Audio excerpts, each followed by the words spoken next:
பிரத்யேகமான திருமணப்பட்டு விவாஹா தி சென்னை சில்க்ஸ். பாரம்பரியமான சுவையான புது அறிமுகம் KTV True Value Bronatile. MCR Pure Cotton Club formals and casual shirts. முருகனை கையில் எடுத்தா நமக்கு வெற்றி தான் அப்படிங்கிறதுக்காக பாரதிய ஜனதா கட்சி கையில் எடுத்துருக்கலாம். ஆன்மீக பக்தர்கள் மாநாடு தானே, அரசியல் மாநாடு இல்லைன்னு பல தடவை சொல்லியாச்சு. இதற்கு முன் ஏன் பாஜக கொண்டாடல? இதை சீன்றதுக்குன்னு ஒரு காவாலி கூட்டம் இங்கே இருக்குல்லங்க. என்னைக்கு கந்த சஷ்டி கவசத்தை அவங்க ரொம்ப கொச்சைப்படுத்தி இந்த கற்பர் கூட்டம் மீடியா போட்டாங்களோ அப்போ தானே அந்த பிரச்சனையே ஆரம்பிச்சது. எல்லா கட்சியும் மேலே நடத்துகிறாங்க, போலீஸ் பாஸ் கேட்குறாங்களா? இங்கே மட்டும் என்ன பிரச்சனை வந்துருப்போது உங்களுக்கு? இந்து மக்களுடைய ஓட்டு வேணும், ஆனால் இந்து மக்களுடைய உணர்வை நம்ம மதிக்க மாட்டோம். முதலமைச்சர் அவர்கள் என்ன நினைக்கிறாரு? எல்லாரும் முன்னாடியும் செல்ஃபோனில் கண்ணாடியை பார்த்துட்டு விபூதியை அளிக்கிறேன், அப்போ விபூதியும் குங்குமமும் இவங்களுக்கெல்லாம் ஒரு கொச்சைப்படுத்தக்கூடியதாக தெரியுதா? ஆனால் அவங்க ஓட்டு மட்டும் வேணுமா? அவங்களோட வழிகாட்டியான பெரியார் அவர்கள் என்ன சொன்னாங்களோ, திராவிட கட்சிகள் என்ன சொல்லுதோ அதை தானே சார் அவங்க பின்பற்றுறாங்க. அப்படி சொன்னா சொல்லுங்க, இந்துக்களுக்கு நாங்கள் எதிரின்னு சொல்லுங்க. இந்து மதம் எங்களுக்கு எதிர்ப்பான மதம், இந்து மத கொள்கையும் எங்களுக்கு என்னைக்குமே பிடிக்காது அப்படி சொல்லி பாருங்க. அப்புறமும் தேர்தலை சந்திச்சு ஜெயிச்சானா நாங்கள் அவங்களுக்குலாம் அடிமையாயிடுறோம். ஆந்திர துணை முதலமைச்சர் பவன் கல்யாணுக்கும் தமிழ் கடவுள் முருகனுக்கும் என்ன சார்? பவன் கல்யாணம் கூப்பிட்டு தான் உங்களுக்கு பிரச்சனையா? என்ன கேரள சகோதரர்களேன்னு முதலமைச்சர் போய் கேரளால பேசலையா? ஏதாவது தமிழ்நாட்டில் ஒரு பிரச்சனைனா ரேவந்த் ரெட்டி வாங்க, ஜெகன்மோகன் ரெட்டி வாங்கன்னு கூப்பிடலையா? நீங்க உலகத்தில் இருக்கிற எல்லா தலைவரும் வரலாம், எங்களுக்கு பக்கத்தில் இருக்கிற நம்ம ஒரு உடன்பிறவா சகோதரனை ஒருத்தர் கூப்பிட்டு அவங்களுக்கு என்ன? இந்த பவன் கல்யாண் கேட்ட மாதிரி செக்குலரிசங்கிறத ஒரு குறிப்பிட்ட மதத்தை மட்டும் கேள்வி கிண்டல் பண்றது தான் செக்குலரிசமா? அர்த்தம் இல்லையா? இல்லை சார், எல்லா மதம் எல்லா சமுதாயம் ஒன்றுங்கிற அந்த பாரதிய ஜனதா கட்சி வந்து இந்துக்களுக்கு மட்டும் தனி ஒரு மாநாடு போடுறதுங்கிறது அதுவே ஒரு பிரிவினையை காட்டுங்களா சார்? நடத்துனது இந்து அமைப்புகள், அவங்க அந்த மாதிரி நடத்த முடியும். இந்த முருகர் பக்தர்கள் மாநாட்டில் மறைந்த தலைவர்களான அண்ணாவை அப்புறம் பெரியார் விமர்சித்தது யாரை பற்றியோ மேடையில் இருக்க தலைவர் கூட யாருமே பேசல. அங்கே வந்து அண்ணாமலைஜி மறைமுகமாக பேசியிருக்காங்க. மறைமுகமாக என்ன பேசுறாங்க? மறைமுகமாக அண்ணாவை பற்றி அது விமர்சனம் வச்சிருக்கிறாங்க. நாங்கள் சொல்லலை சார், உங்க கூட்டத்தில் இருக்கிற KT ராஜேந்திர பாலாஜி அவர்கள் முன்னாள் அமைச்சர் தான் சொல்லியிருக்காங்க, நான் சொல்லலை. 26 திமுக ஆட்சி மாற்றப்படும், அதுதான் இது போன்ற மாநாடுகளுக்கு பிறகு கிடைக்கக்கூடியது. கலாட்டா வாய்ஸ் நேயர்களுக்கு வணக்கம், நான் சக்திவேல். இன்றைய சிறப்பு நேர்காணலில் தமிழ்நாடு பாரதிய ஜனதா கட்சி துணைத் தலைவர் திரு கருநாகராஜன் அவர்கள் இணைந்திருக்கிறார்கள். வணக்கம் சார். சார், நேற்று மதுரையில் நடைபெற்ற அந்த முருக பக்தர்கள் மாநாடு பல எதிர்ப்புகள் பல பிரச்சனைகள் தாண்டி நடந்து முடிஞ்சிருக்கு. எந்த அளவுக்கு வெற்றி சார்? இல்லை, எல்லா எதிர்ப்புகளையும் மீறி வெற்றிகரமாக நடந்தது தான் மிகப்பெரிய வெற்றியாக நம்ம நினைக்கிறோம். காவல்துறை அனுமதி மறுத்தது, நீதிமன்றங்கள் பல கட்டுப்பாடுகளை விதித்தது, திருப்பி உச்சநீதிமன்றம் போனது, திருப்பி உச்சநீதிமன்றத்திலேருந்து மறுபடியும் நம்ம நீதிமன்றத்துக்கு வந்தது, திருப்பி சில விளக்குகள் அளித்து பாசெல்லாம் தேவையில்லை அப்படின்னு நடத்த அனுமதிச்சது, இதை பற்றிய பல கருத்து வேறுபாடுகள் கொண்ட கட்சிகள், எதிர்கட்சிகள் எல்லாம் திருமாவளவன், வைகோ, சேகர் பாபு போன்றவர்கள்லாம் சொன்ன கருத்துக்கள், இதெல்லாம் தாண்டி இவ்வளோ பெரிய வெற்றி கிடைத்திருக்குன்னா இது அந்த இந்து ஆன்மீக உணர்வு உள்ள பக்தர்களின் எழுச்சியாக தான் நான் பார்க்குறேன். இது வேறு எந்த கண்ணோட்டத்திலையும் பார்க்க முடியாது. அவங்க செய்த விளம்பரங்கள் எல்லாம் எதிர்ப்பாக அவங்க பேசிய கருத்துக்கள்லாம் மக்கள்கிட்ட கோபத்தை உண்டு பண்ணிச்சு. என்ன ஒரு திமுக மாநாடு நடத்துகிறாங்க, போலீஸ் பாஸ் கேட்குறாங்களா? எல்லா கட்சியும் மாநாடு நடத்துகிறாங்க, போலீஸ் பாஸ் கேட்குறாங்களா? இங்கே மட்டும் என்ன பிரச்சனை வந்துருப்போது உங்களுக்கு? பெரிய கூட்டம் ஒன்றா உங்களுக்கு வந்து பயமாக இருக்கா? அதனால் நீங்கள் எதை வேணாலும் சொல்லுவீங்களா? மதவாதத்தை தூண்டி விடுவாங்கன்னு பிரச்சாரம் பண்ணுறீங்க, ஆபத்து வந்துடுங்கிறீங்க. எத்தனை திருவிழாக்கள் லட்சக்கணக்கான மக்கள் கொண்டாடப்படக்கூடிய வகையில் தமிழகத்தில் நடந்துகிட்டு இருக்கு, நம்ம எல்லாம் பார்க்காம இருக்கோம். இதே மாதிரி சித்திரை திருவிழாவில் பல லட்சம் பேர் ஒன்று கூடி பயிற்சியோட கலையிலையா? அது மாதிரி இது ஆன்மீக பக்தர்கள் மாநாடு தானே, அரசியல் மாநாடு இல்லைன்னு பல தடவை சொல்லியாச்சு. சொன்னதற்கு பிறகும் எப்படியாவது இந்த மாநாட்டை தடுத்து நிறுத்த முடியுமா, இடையூறுகளை செய்ய முடியுமா என்று தமிழக அரசும் காவல்துறையும் பல்வேறு முயற்சிகள் எடுத்தன. எல்லாவற்றுக்கும் முடிவு கட்டி ஒரு வெற்றி மாநாடாக இந்த மாநாடு நடைபெற்றது. கோவில்களில், திருவிழாக்களில், பண்டிகைகளில் கூடுறது ஒரு வழக்கம். எல்லாருக்கும் ஒரு வேண்டுதல் இருக்கும், குடும்பத்திற்கு ஒரு வேண்டுதல் இருக்கும். திருவிழாவை ஒரு ஒரு கோவில் திருவிழாவையும் சரி, ஒரு பெரிய சித்திரை திருவிழா போன்ற திருவிழாக்களையும் சரி, அது ஒரு பண்டிகை காலமாக நினச்சி அங்கே போய் கலந்துட்டு வர்றது வழக்கமான நிகழ்வு. ஆனால் ஒரு சமூகத்தினுடைய இந்து அமைப்பினுடைய இந்து முன்னணி தலைவர்கள் அழைக்கிறார்கள், பல்வேறு முக்கிய தலைவர்கள் பங்கு பெறுகிறார்கள். இந்த மாநாட்டிற்கு நான் செல்ல வேண்டும் என்பது மக்களுடைய ஆன்மீக உணர்வை பிரதிபலிப்பது. திருவிழா பண்டிகைகள் கோவில்களுக்கு காணிக்கை செலுத்துவது, வேண்டுதல் வைப்பது, அதெல்லாம் வேற. திருச்செந்தூர் முருகனுக்கு வேண்டுதல் வைத்து என் பிள்ளைக்கு மொட்டை அடிக்கிறேன், நான் முடி காணிக்கை பண்ணுறேன், அர்ச்சனை பண்ணுறேன், அபிஷேகம் பண்ணுறேன், போயிட்டு வர்றது வேற. அதில் எல்லா மக்களுக்கும் வேண்டுதல் இருக்குது. ஆனால் இந்த மாநாட்டுக்கு வர்றதுங்கிறது அவங்க மனமில் உணர்வில் அந்த இந்து ஆன்மீக உணர்வு, இந்து பக்தி உணர்வு, இந்து பாதுகாக்க வேண்டும் என்ற உணர்வு, இந்து மதம் எங்கள் பாட்டை முப்பாட்டை இந்த சமுதாயம் தோன்றிய காலத்திலேருந்து தமிழகத்தில் இருக்குது, அந்த பாரம்பரிய ரத்தம் என் உடம்புல ஓடிக்கிட்டு இருக்குன்னு காட்டுற உணர்வுள்ள மாநாடு இந்த முருகபக்தர்கள் மாநாடு. அந்த எழுச்சியை நான் கண்கூட பார்த்தேன். நான் போன காரே டிராஃபிக்கில் மாட்டி இடத்துல ஒரு 4 கிலோமீட்டர் நடந்தே போனேன். எல்லாம் என் கூட நிறைய பேர் நடந்து கோஷம் போட்டுகிட்டே நடந்து வந்தாங்க. நடந்தே நான் உள்ளே வர்றதுக்கு 5:30 மணி ஆயிடுச்சு. அந்தளவுக்கு எல்லாரையும் சந்தித்த ஒரு மகிழ்ச்சி. நடந்ததே கஷ்டமாக தெரியல. அந்த வெற்றிவேல் முருகனுக்கு அரோகராங்கிற கோஷத்தோடையே நான் அங்கே போனேன். அப்போ 2 மருங்களையும் நான் போனது இந்த பகுதி மேலூர்லேருந்து போனதுனால மதுரை டவுன்லேருந்து அந்த பைபாஸ் ரோடில் முழுமையாக நேஷ்னல் ஹைவே ரோடில் முழுமையாக 2 பக்கமும் பஸ்ஸு, வேனு, காரு ஸ்தம்பிச்சு நின்று தான் பார்த்தேன். முழுமையாக எல்லோரும் உள்ளே வர முடியல. உள்ளே இருக்கிற கூட்டத்தை விட 2 மடங்கு கூட்டம் வெளியே இருக்குது. பல பேர் பஸ்ஸு வேனை விட்டு இறங்க முடியல, எங்கேயோ நிற்கிது பஸ்ஸு. 4 கிலோமீட்டர் எங்கே இறங்கி எங்கே மாநாட்டுக்கு போகிறது? பஸ்ஸிலே உட்காந்துட்டு கூட சரி மதுரைக்கு வந்தவங்கிற திருப்தியோடு திரும்பி போனவங்க கூட பல பேர் இருப்பாங்க. அவங்களுக்கெல்லாம் வாழ்த்துக்களை தெரிவிச்சுக்கிறேன். இதை சிறப்பாக நடத்தின இந்து முன்னணியினுடைய தலைவர்கள் மற்றும் இந்து அமைப்பினுடைய தலைவர்கள் அனைவருக்கும் நான் வாழ்த்துக்களை, தனிப்பட்ட முறையில் வாழ்த்துக்களையும் பிஜேபி சார்பாக தெரிவிச்சுக்கிறேன். சார், தற்போதைய அரசியல் சூழ்நிலையில் தமிழ் கடவுள் முருகனை கையில் எடுத்தால் வெற்றி தான் அப்படிங்கிற மாதிரி ஆல்ரெடி நம்ம திரு சீமான் அவர்களை பார்த்துருக்குறோம். ஓட் பேங்க் நிறைய வந்துச்சு.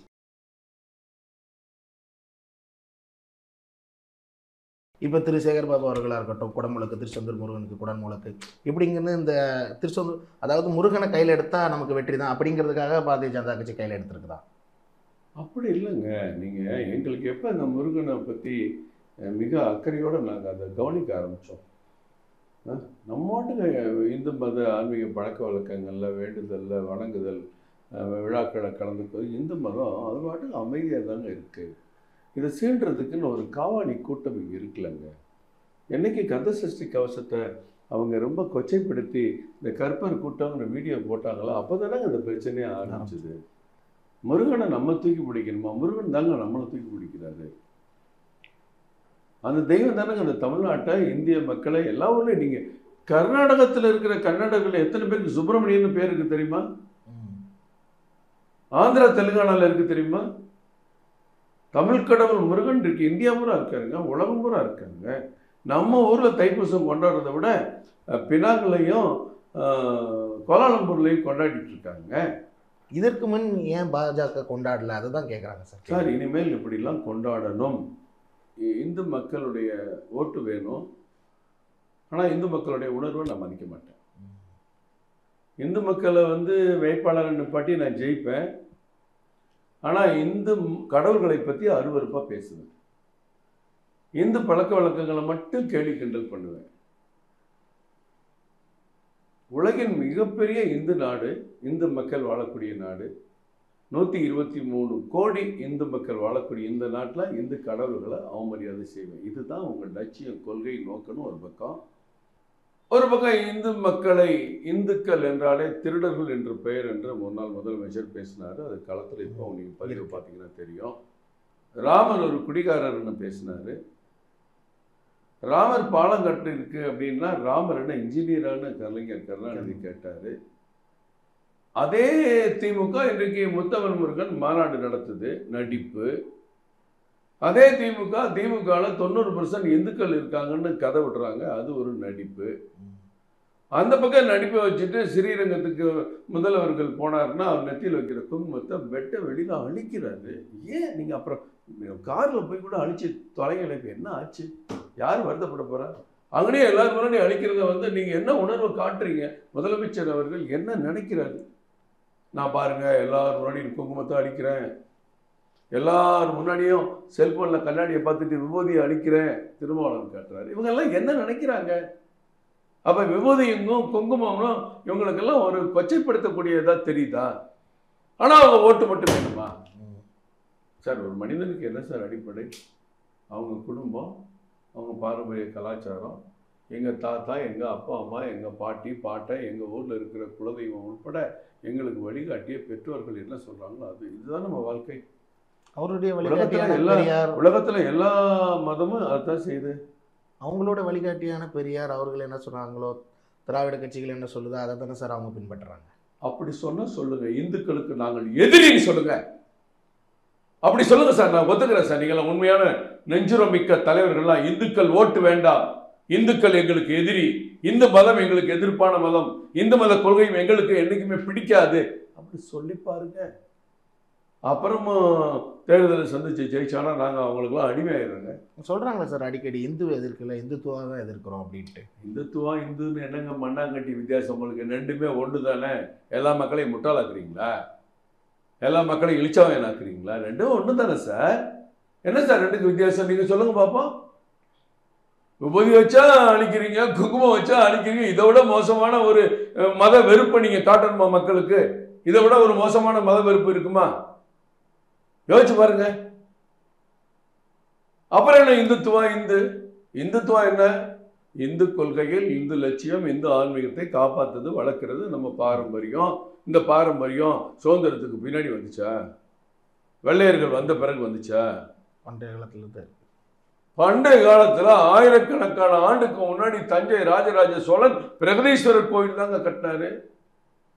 அவர் வழி வந்த மன்னர் கம்போடியாவில் போய் போரில் ஜெயிச்சு அங்கே போய் பெருமாள் கோயில் தானங்க கட்டினார். ராமர் கோயில் கட்டி சுவர்களில் பூரா ராமாயணத்தை சித்திரமாக வரைஞ்சி வச்சாருங்க 1000 ஆண்டுகளுக்கு முன்னாடி. அந்த வழி வந்த நாங்கள் எங்கள் சாமியை கும்பிட்றோம், உங்களுக்கு பிடிக்கல விட்டு தொலைங்க. ஏன் அதை கேலி கிண்டல் பண்ணுறீங்க? அப்போ நீங்கள் வந்து தேர்தல் அரசியல் ஒன்று, வெளிப்படையான உங்கள் கொள்கை ஒன்று. நாங்கள் கடவுளை நம்புகிறவன் முட்டாள், கடவுளை வணங்குகிறவன் காட்டுமிராண்டி அப்படின்னு சொல்லிட்டு அதே கடவுளை வணங்குகிற மக்கள்கிட்ட ஓட்டு கேட்பேன், உங்களை வச்சு தானே நான் ஜெயிப்பேன் அப்படின்னு மக்களை ஏமாற்றக்கூடாதுங்கிறது தாங்க இந்த மாதிரி மிருகபக்தர் மாநாடு. வேறு ஒன்றும் இல்லை. Okay sir. இப்போ திரு எல்முருகன் அவர்களாக இருக்கட்டும், ஒரு வேலை யாத்திரையை ஆரம்பித்தாங்க. அதுக்கப்புறம் திரு அண்ணாமலைஜியாக இருக்கட்டும், எண்மண் எண் மக்கள். அதுக்கப்புறம் இப்போ முருகர் பக்தர்கள் மாநாட திரு நயினார் நாகேந்திரன் அவர்கள் கையில் எடுத்திருக்காங்க. இது ஒரு இது சம்மந்தப்பட்டது தானா? இது இப்போ மக்கள் ஓட் பேங்கை சம்பாதிக்கிறதுக்காக தானே? எல்லாமே சுற்றி நீங்கள் ஓட் பேங்கிறீங்க. அப்போ அவங்க செய்கிறதெல்லாம் ஓட் பேங்கா? பாகிஸ்தானை அட்டாக் பண்ணால் இங்கே நமக்கு எதிர்ப்பு குரல் வருது, அது கூட ஓட் பேங்க் தானே? ஈரானும் இஸ்ரேலும் சண்டை போட்டால் இங்கே போராட்டம் பண்ணுறீங்க. ஆனால் நம்ம இந்தியர்களை, எந்த மதமாக இருக்கும், நம்ம இந்தியர்களை நீ இந்துவான்னு கேட்டு நெத்தியில் துப்பாக்கி வச்சு சுட்டா அதை கண்டிக்க மறுக்கிறீங்க. இங்கே இருக்கிற ஒரு அம்மா யாரோ சுந்தரவள்ளி இந்த மாதிரி ஆளுகள்லாம் நம்ம மிலிட்ரியே உள்ளே போயிட்டு தீவிரவாதிகள் மாதிரி நடந்துக்கிட்டாங்களோன்னு சந்தேகிக்க வெக்கமா இல்லை? அப்போ உங்கள் உணர்வை நாங்கள் எப்படி மதிக்கிறது? இந்த போலித்தனத்துக்கு நீங்கள் யார்கிட்ட கையொட்டு பெறுறீங்களா, இல்லை வேற உலகத்தினுடைய கையாட்களாக இருக்கீங்களா? புரியலைங்க. எனக்கு இஸ்ரேலை ஈரான் அட்டாக் பண்ணோன்னா அமெரிக்கா போய் ஈரான் அட்டாக் பண்ணுறது 12 கிலோமீட்டர் உயரத்துலேருந்து கொண்டு போகிறோம். அத்தனை அணு உலைகளும் அழிக்கணுங்கிறாங்க. உலகமே வாயை பற்றி வேடிக்கை பார்த்துட்டு இருக்கு. ஆனால் இந்திய பிரதமர் இன்னைக்கு ஈரான் அதிபர்கிட்ட பேசுகிறாரு, சமாதான முயற்சி பண்ணுறாரு. அதுக்காக நீங்கள் போராடுறீங்க. ஆனால் நம்ம ஊரில் குண்டு போட்டால் பேசாமல் இருப்பீங்க போலயே, நம்ம மக்களை கொண்டா பேசாமல் வேடிக்கை பார்ப்பீங்க போலயே. என்னங்க இது அரசியல்? இதை எந்த புலிவாலை பிடிச்ச கதையாக பிடிச்சிட்டீங்கன்னா விட்டு தொலைங்க. எங்களுக்கு எல்லா சமுதாயம் ஒன்று தான், எல்லா மதமும் ஒன்று தான் சொல்லுங்கள். நான் இந்த பவன் கல்யாண் கேட்ட மாதிரி செக்குலரிசங்கிறத ஒரு குறிப்பிட்ட மதத்தை மட்டும் கேள்வி கிண்டல் பண்ணுறது தான் செக்குலரிசமா? என்னங்க அர்த்தம் இல்லையா? இல்லை சார், எல்லா மதம் எல்லா சமுதாயம் ஒன்றுங்கிற அந்த பாரதிய ஜனதா கட்சி வந்து இந்துக்களுக்கு மட்டும் தனி ஒரு மாநாடு போடுறதுங்கிறது அதுவே ஒரு பிரிவினையை காட்டுதில்ல சார்? இந்துக்களுக்கு மட்டும் முருகர் பக்தர்களுக்கான மாநாடு அப்படிங்கிறப்ப மற்ற சமுதாயமோ மற்ற மதங்களோ அது ஒரு ஒதுக்கி வைக்கிற மாதிரி தானே இருக்குது. ஏன் பாஜக மாநில மாநாடும் போது எல்லாரும் வருவாங்க, நடத்துனது இந்து அமைப்புகள், அவங்க அந்த மாநாடு நடத்த முடியும்? இல்ல இந்து அமைப்புல இருந்து இந்து முன்னணி தாங்க நடத்துறாங்க.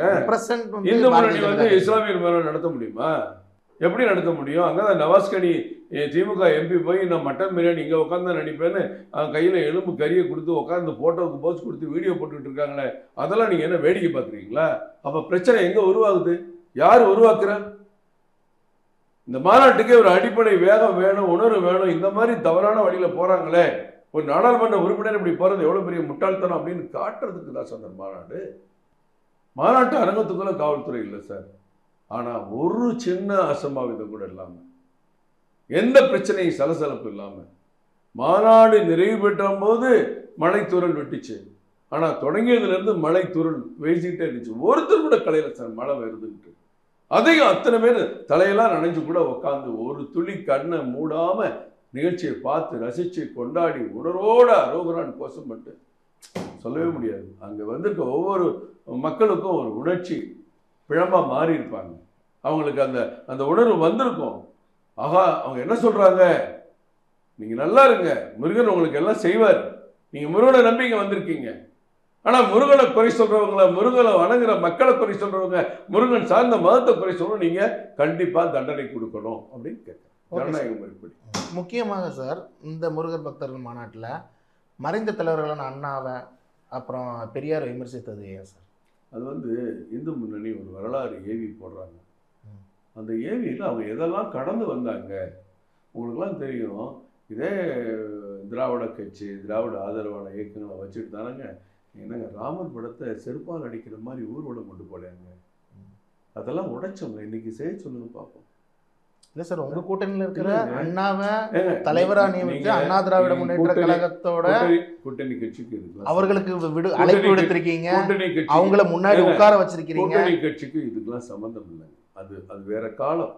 அவங்க கடந்து வந்த பாதையை ஒரு ஏவி காரணம் பார்த்தாங்க, அவ்வளோதான். இல்லை சார், மேடையில் யாரும் அண்ணாவை பற்றியோ யாரை பற்றியோ மேடையில் இருக்க தலைவர்களோ யாருமே பேசல. அங்கே வந்து திரு அண்ணாமலைஜி மறைமுகமாக பேசியிருக்காங்க. மறைமுகமாக என்ன பேசுறாங்க சொல்லுங்க? மறைமுகமா அண்ணாவை பற்றி அது விமர்சனம் வச்சிருக்காங்க. என்ன பேசுறாங்க? நாங்க சொல்லல சார், உங்க கூட்டணியில் இருக்கிற சொல்லுங்க சார். கேடி ராஜேந்திர பாலாஜி அவர்கள் முன்னாள் அமைச்சர் தான் சொல்லியிருக்காங்க, நான் சொல்லல, அவர் சொல்லியிருக்காரு. மறைமுகமா பேசுறது வருத்தம் அளிக்கிறது. நேற்று நடந்த மாநாட்டை பத்தி பேசு. நேற்று நடந்ததுல தான் சார் மறைமுகம் என்ன சொல்லுங்க. நீங்க உங்களுக்கே தெரியலையே, எனக்கும் தெரியல, நாங்க தான் உட்காந்துருக்கேன். அப்போ ஏதாவது கேட்டி பாருங்க ராஜேந்திர பாலாஜி அவர் தான் கேட்கணும். கூட்டணி உருவாயிருக்கு, கூட்டணியை உடைக்கணுங்கிறத பல பேர் ஆடு எப்படா ஆடு நனையுதுன்னு ஓனாய் கண்ணீர் விட்ட மாதிரி ஏதாவது கூட்டணியை உடைக்க வழி இருக்கா, பிரச்சனை உண்டாக்க வழி இருக்கான்னு நிறைய ஓனாய்கள் இங்கே சுத்திட்டு இருக்கு. அப்போ அதுக்கு போய் நான் என்னத்தை பதில் சொல்றேன்? இப்போ ஆந்திர துணை முதலமைச்சர் பவன் கல்யாணுக்கும் தமிழ் கடவுள் முருகனுக்கும் என்ன சம்பந்தம்? என்னங்க பவன் கல்யாணுக்கும் முருகனுக்கு? தமிழ் கடவுள் முருகன் சொல்லியே தான் நம்ம நடத்துகிறோம் மாநாடு.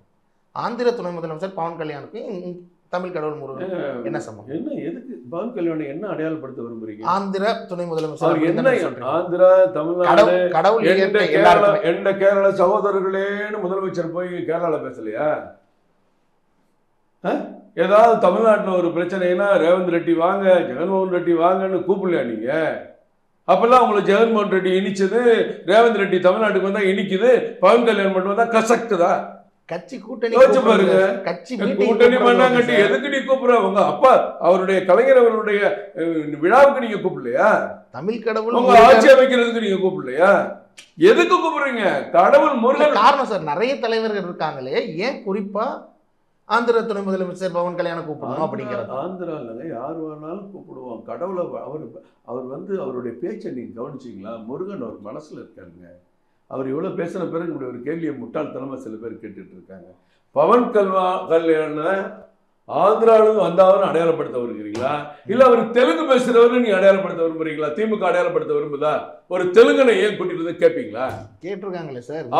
அப்ப வந்து திமுக இருக்கிற மரியாதைக்குரிய தெலுங்கு பேசுகிற மக்கள் புரிஞ்சுக்கணும். உங்க திராவிடங்கிற வேஷம் நடிப்பா. அவர் ஒரு தெலுங்கர் என்று நீங்கள் பேசுகிறீர்களா? அப்ப உங்க திராவிடத்துல என்ன இருக்கு? தெலுங்கு, கன்னடம், மலையாளம் எல்லாம் ஒன்னா இருக்கிறதாண்டா திராவிடன்னு சொல்றீங்க. ஆனால் ஒரு திராவிட பகுதின்னு நீங்க நினைக்கிற ஒரு இடத்துல இருந்து ஒரு தலைவர் வந்தா அவருக்கும் தமிழ்நாட்டுக்கு என்ன சம்பந்தம், முருகனுக்கு என்ன சம்பந்தம் கேட்குறீங்க? இதெல்லாம் என்ன அராஜகம், கேவலம் அல்ல? அப்ப திராவிட மாடல் அழிச்சிருக்க, தமிழ் மாடல்னு சொல்லிட்டு பேசுங்க. அதை பத்தி ஒரு விவாதம் வைப்போம். பவன் கல்யாணம் உங்களுக்கு எரியுது. அற்புதமா அவர் பேசிட்டு போயிருக்காரு. என்ன பேசிருக்காரு? எல்லா மக்களுக்கும் பொதுவா பேசிட்டு போயிருக்காரு. பவன் கல்யாணம் கூப்பிட்டதான் உங்களுக்கு பிரச்சனையா? பவன் கல்யாணம் கூட்டது பிரச்சனை இல்லை. நீங்க ஆந்திரான்னு ஒரு வார்த்தையை படுத்துறீங்க. ஆந்திரா திராவிடத்துல இருக்கா இல்லையா? இருக்குது. அப்புறம் ஆந்திராவுடைய ஒரு தலைவர் பவன் கல்யாணுக்கும் இங்க இருக்க லட்சக்கணக்கான தெலுங்கு பேசுற மக்களுக்கும் தமிழ்நாட்டுக்கும் தொடர்பே இல்லைன்னு நீங்க சொல்றீங்களா? அப்ப அவர் தெலுங்கு பேசுற பகுதியில இருந்து வந்த தலைவர் அவரை குறை சொல்ல முயற்சி பண்றீங்களா? தமிழ் மாநிலத்துக்கு தமிழகத்துக்கு பேரே தமிழ் கடவுள் முருகர் பக்தர்கள் மாநாடு. அதை பத்தி இல்ல, அவர் வந்ததை தான் நீங்க கேள்வி கேட்கறீங்க. யார் வேணாலும் வரலாம், நிறைய பேர் வரலாம், யார் வேணாலும் வரலாம், மோடிஜியே வரலாம், உலகத்தில் இருக்கிற எல்லா தலைவரும் வரலாம். எங்களுக்கு பக்கத்துல இருக்கிற நம்ம ஒரு உடன்பிறவா சகோதரனை ஒருத்தர் கூப்பிட்டு அவங்களுக்கு என்னங்க கசக்குது, என்ன கசக்குது, அவர் பேசுனது கசக்குது, அதனால இப்படி பிரச்சனையை கிளப்புறீங்களா? நீங்க தெளிவா ஒண்ணு திமுக சொல்லுங்க, திருமாவளவன் சொல்லுங்க, சேகர் பாபு சொல்லட்டும். பவன் கல்யாண் யார்? அவர் இங்க அழைச்சிட்டு வந்தா உங்களுக்கு என்ன கசக்குது? தமிழ்நாட்டில் படிச்சிருக்காரு, தமிழ்நாட்டில் வளர்ந்துருக்கிறாரு, முருக கடலை வணங்கி இருக்கிறாரு, அவர் மனசுல என்னைக்கு முருகன் இருக்குங்கிறாரு. அவரை விட்டுட்டு அமெரிக்காவிலேருந்து ஆளை கூட்டு சொல்றீங்களா? இல்லை ஆப்கானிஸ்தான்லேருந்து யாராவது கூட்டு சொல்றீங்களா? அப்போ அவங்க திராவிடம் பொய்த்து போச்சா? அந்த இடத்துல திராவிடம் பொய்த்து போச்சா? உங்க சந்தர்ப்பம் தானே அரசியலுக்குன்னா திராவிடமா, அதே திராவிடத்தை கேரளானா திட்டுவோம், கன்னடம்னா திட்டுவோம், தெலுங்குனா திட்டுவோங்கிறீங்களா? போலித்தனமான விஷயத்த மக்கள் பார்த்துட்டு இருக்காங்க. இதைத்தான் திராவிட மாயைன்னு நம்ம அண்ணன் சுப்பு அவர்கள் நூலாக எழுதியிருக்காரு. எத்தனையோ இந்த மாதிரி விஷயங்கள், திராவிட மாயை என்பது பொய் என்று. பவன் கல்யாணம் கூப்பிட்டதை அவர் கலந்துக்கிட்டதே வெறுக்கிறீங்களே. இதை விட உங்களுக்கு அந்த அந்த மாநில ரீதியான அதுக்கு என்ன சொல்றது, இன எதிர்ப்பு, இன துவேஷம், உங்கள் இன துவேஷம் தெரியுதா? இனிமேல் திராவிடன்னு சொல்லாதீங்க. உங்கள் கூட்டணியில் உள்ள எதிர்கட்சி தலைவர்களான பல்வேறு கட்சிகள் என்ன சொல்கிறாங்கன்னா, இந்த மாநாடை கையில் எடுத்தது திரு நயினார் நாகேந்திரன் அவர்கள் திரு அண்ணாமலைக்கு போட்டியாக நம்ம ஒரு பெரிய ஒரு மாநாட்டை நடத்தி காட்டணும் அப்படிங்கிற ஒரு போட்டி நடக்குதுங்கிறது ஒரு எதிர்கட்சி தலைவர் நிறைய பேர் சொல்கிறாங்க. உங்கள் கூட்டணியிலேருந்து உள்ள எதிர்கட்சி தலைவர்கள் அனைவரும். எங்கள் கூட்டணி யார் சொல்கிறார்? நாங்கள் பவரை காட்டணும், நான் இந்த முருகர் பக்தர்கள் மாநாடு நடத்தி. யார் அப்படி சொன்னாலும் சொல்லுங்க. சும்மா நீங்களா டிஎம்கேல சொல்லியிருக்காங்க, சிறுத்தைகள் கட்சியில் எதிர்கட்சிகளை சொல்றீங்க. எதிர்கட்சிகள், கூட்டணி கட்சிகள், கூட்டணி எதிர்கட்சி தலைவர்கள், கூட்டணி எதிர்கட்சிகள் சொல்லுங்க. எங்க கூட்டணியில் இருக்கிற கட்சிகள் இல்ல, இவ எதிர்கட்சிகள். எதிர்கட்சி தானங்க வேலைன்னா ஏற்கனவே சொன்ன ஓனாய் கதை தாங்க. அவங்க என்ன வேணாலும் சொல்லிட்டு போறாங்க. 2 பேரும் ராம லட்சுமணர் இருக்காங்க. ஒரு போட்டியே இருக்கு. அவங்க ஒரு கற்பனைக்கெல்லாம் அங்கே இடமே இல்லை. 2 பேரும் ஒன்னாதான் மேடையில் இருந்தாங்க, ஒன்னாதான் பேசுனாங்க, ஒருத்தர் கட்டி பிடிச்சாங்க, ஒருத்தருக்கும் சாதம் போட்டாங்க, மரியாதை பண்ணிக்கிட்டாங்க, ஒன்னாதான் இன்னைக்கு கோயம்புத்தூர் விழாவில் கலந்துருக்காங்க. என்ன இருக்கு உங்களுக்கு வைத்தறிச்சல்? இவ்வளோ பெரிய மாநாடு நடந்துருச்சு, இதுக்கு எந்தாவது ஒரு கரும்புள்ளி சாயம் பூசி ஏதாவது மாநாட்டு வெற்றியை பற்றி பேசாமல் இந்த குழப்பத்தை பற்றி பேச விடலாமான்னு உங்கள் வயிற்றுச்சல் தான் இதெல்லாம் காட்டுது. வாக்கு வங்கியை நிரூபிக்க இந்துக்கள் ஒற்றுமை அவசியங்கிற அந்த தீர்மானமே மிகவும் கண்டிக்கத்தக்கது, வெறுக்கத்தக்கது அப்படிங்கிற மாதிரி விடுதலை சிறுத்தை கட்சி வன்னியரசு சொல்லியிருக்காரு. அதை எப்படி சார்? வன்னியரசுக்கு இந்துக்கள்னாலே வெறுப்பு, இந்து மக்கள்னாலே வெறுப்பு. அவருக்கு ரொம்ப கசப்பு உணர்வு அதிகம் இந்துக்கள் மேலே. வன்னியரசுங்கிற பேர் தான் அப்படி இருக்கும். பட் அவர் இந்துக்கும் அவருக்கும் எந்த சம்மந்தமும் இல்லை. அவங்களாம் இதை தான் பேசுவாங்க. ஏன்னா திருமாவளவன் போய் விபூதி அழிச்சதை பற்றி அவர் கேட்டிருந்தா இந்துக்கள் மேலே எவ்வளோ வெறுப்பு இருக்குன்னு, என்ன தலைவர் எப்படி பண்ணிட்டீங்கன்னு வன்னியரசு கேட்டிருந்தானா நான் இந்த கேள்விக்கு பதில் சொல்லலாம். அவரே இந்துக்கள் மேலே வெறுப்பாக இருக்கிறவங்க இந்து ஒற்றுமை, இந்து வளர்ச்சி, இந்து மாநாடு வெற்றியை பற்றி எப்படிங்க கருத்து சொல்லுவாங்க? வன்னியரசு திருத்த முடியாதுங்க, ஆனால் மக்கள் திருந்திடுவாங்க. ஓகே சார், வேல் யாத்திரை வெற்றியில் 4 எம்எல்ஏ கிடைச்சாங்க. இந்த முருகர் பக்தர் மாநாடு வெற்றியில் 0 தான் கிடைக்கும்னு அமைச்சர் சேகர் பாபு. என்னைக்கு இந்த கூட்டணி உருவானதோ அன்னையிலிருந்து சேகர் பாபு, ரகுபதி, RS பாரதி, முதலமைச்சர் உள்பட இவ்வளோ நாளாக எடப்பாடி அவர்களை எந்த அளவுக்கு தாக்க முடியுமோ அந்த அளவுக்கு இப்போது அதிகமாக தாக்கிட்டு இருக்காங்க. இது வரைக்கும் தாக்காத விட தாக்குறாங்க. அவங்களால தாங்க முடியல, தூக்கம் பறி போய்விட்டது. 3 தொகுதியாக கூப்பிட்டு பேசிகிட்டு இருக்காரு. முதல்ல என்னைக்காவது வரலாறு உண்டா திமுக வரலாறுல? எலெக்ஷனுக்கு 1 வருஷம் இருக்கும்போது நாட்டு மக்களை பற்றி பேசாமல் இன்னைக்கு அரசு ஊழியர்கள், ஆசிரியர் பெருமக்கள், மக்கள் நல பணியாளர்கள், ஏன் டாஸ்மாக் ஊழியர்கள், மின்சார வாரிய ஊழியர்கள், எல்லா துறை, மருத்துவர்கள் 7 நாளாக நடந்து பாத யாத்திரை வந்துட்டு இருக்காங்க. மருத்துவருக்கு சம்பளத்தை கூட்டி கொடுங்கய்யா, 20 வருஷம் கழிச்சா தான் 1,24,000 ஒரு மருத்துவ டாக்டர் சம்பளம். இன்னைக்கு ஒரு சாஃப்ட்வேர் இன்ஜினியர் படிச்சு முடிச்சா அடுத்த மாசத்துல 1 லட்ச ரூபா சம்பளம் வாங்குற இந்த ஊர்ல MBBS படிச்சுட்டு டாக்டரா கவர்மெண்ட்ல மெரிட்ல சேர்ந்தவங்களுக்கு 20 வருஷம் கழிச்சா தான் 1,20,000. இதெல்லாம் மாத்துங்க. நீங்க சொன்னீங்களே மத்திய அரசு மருத்துவர்களுக்கு இணையா சம்பளம் கொடுக்குறீங்களே, கொடுக்கலையே அப்படின்னு பாத யாத்திரை வந்தாங்க. ஒரு வேடிக்கை தெரியுமா? கொரோனா காலத்துல 11 மருத்துவர்கள் இங்க இறந்துட்டாங்க. தெரிஞ்சு நமக்கு ஆபத்தான நோய்க்கு சிகிச்சை கொடுக்குறோம், நம்மளே இது பாதிக்கும் தெரிஞ்சு மருத்துவம் பார்த்தவங்கள 11 மருத்துவர்கள் இறந்துட்டாங்க. 11 மருத்துவர்களுக்கும் இழப்பீடு கேட்டு தமிழக அரசு போராடுறாங்க. இது வரைக்கும் ஒரு பைசா கொடுக்கல. ஆனால் 67 பேர் கள்ளச்சாராயத்தில் செத்தவங்களுக்கு ஒரு ஆளுக்கு 10 லட்சம் முதலமைச்சர் கொடுத்தார். அது ஒரு மனிதாபிமானம் வேண்டாமா? அதே 11 மருத்துவருக்கும் பாரத பிரதமர் ஒவ்வொருத்தருக்கும் மத்திய அரசு மூலம் ஒவ்வொரு குடும்பத்துக்கும் 50 லட்சம் ரூபாய் தலா கொடுத்துருக்காங்க. நீங்க ஒரு பைசா கொடுக்கல தமிழ்நாடு அரசு. வஞ்சிக்கிறோம்னு சொல்லி கதை விட்டுட்டு இருக்கீங்க. இதுக்கு முதல்ல பதில் சொல்லுங்க. திமுக ஒரு அமைச்சரை பதில் சொல்லுங்க. ஏன் கொடுக்கலன்னு சொல்லுங்க. அந்த குடும்பத்தில் இறந்த டாக்டர் விவேகானந்தர் மனைவிக்கு 2 குழந்தைகளோட கஷ்டப்படுறாங்க, ஒரு அரசு வேலை கொடுக்கணும்னு சொல்லி இது வரைக்கும் கொடுக்கல. இதே மருத்துவர்கள் உண்ணாவிரத போராட்டம் பண்ணும் போதெல்லாம் முதலமைச்சர் எதிர்க்கட்சி தலைவராக இருக்கும்போது அங்கே வந்து உட்காந்து அவரோட கை கொடுத்து பாராட்டி, கவலைப்படாதீங்க ஆட்சி வந்த உடனே உங்களுக்கு தான் முதல் கையெழுத்துன்னு 15 போராட்ட குழுக்கள்கிட்ட சொல்லி ஒன்று கூட நிறைவேற்றலை. கேட்டால் ஆராசா சவால் விடுறாரு. பாருங்க, நாங்கள் 95% பண்ணி சொடக்கி சொல்றாரு. என்னத்தை ஒன்று கூட பண்ணலை. தமிழ்நாடு மக்கள் இவர்களை 26ல் தூக்கி வைக்க தயாராக இருக்காங்க. இப்படி இதை பற்றிலாம் பேசாம இந்த கூட்டணியை பற்றியே பேசி பொழுத போக்கி, முருகர் மாநாடை பற்றி பேசி பொழுத போக்கி, இதெல்லாம் எதை காட்டுது? அவங்களுடைய பயத்தை காட்டுது. எத்தனையோ கட்சிகள். அதனால நீங்க கேட்ட கேள்வி, 4 MLA இந்த முருகர் மாநாடு மட்டுமல்ல, இன்னும் பல மாநாடு நடக்கும். நாளைக்கு ஓம் நம சிவாயான்னு மாநாடு நடத்தலாம், என்னவே நடத்தலாம், அது எங்களுடைய உரிமை. எத்தனையோ மாநாடு. ஆனா பாரதிய ஜனதா கட்சி மாநாடுக்கு மட்டும் இவ்வளவு பிரச்சனைகள் வருது, இவ்வளவு தடைகள் வருது. ஏன் சார்? வெறுப்பு. இந்து வணங்குகிற மக்களை, இந்து பண்பாடு கொண்ட மக்களை, நம் குலதெய்வங்களை வணங்குற மக்களை, நம் தமிழக மக்களை எவ்வளவு கொச்சைப்படு சார். ஸ்ரீரங்கம் கோயிலுக்குள்ள லட்சக்கணக்கான மக்கள் போறாங்களா இல்லையா? ஸ்ரீரங்கம் கோயில் வந்து என்ன பாரத பிரதமர் மோடி வந்தோன்னு கட்டினதா? சொல்லுங்க.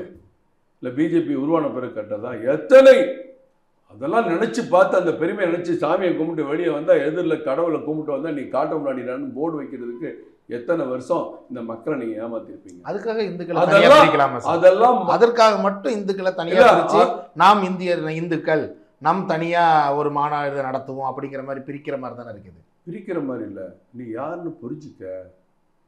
தலைவர் நயனா நாகேந்திரன் அவர்களும் அண்ணாமலை அவர்களும் பேசுற மாதிரி நம்ம வாழ்க்கை முறையை, நம் வாழ்க்கை இயலை நீ புரிந்து கொள். நீ யார்? நீ கண்ணை மூடிட்டு இருக்க வரைக்கும் உன் தலையில மண்ணள்ளி போட்டுக்கிட்டே இருப்பான். எவ்வளவு நாளைக்கு போடுவ? ஒரு ஒட்டுமொத்தம் ஒரு மாற்றம் வர வேண்டாமா? யாராவது பேசித்தானே ஆகணும். இன்னைக்கு அதை பேசுறாங்க. பேசுறதுக்கான உணர்வு மக்கள்கிட்ட வந்திருக்கு. நீங்க பாருங்க, வேடிக்கை பாருங்க.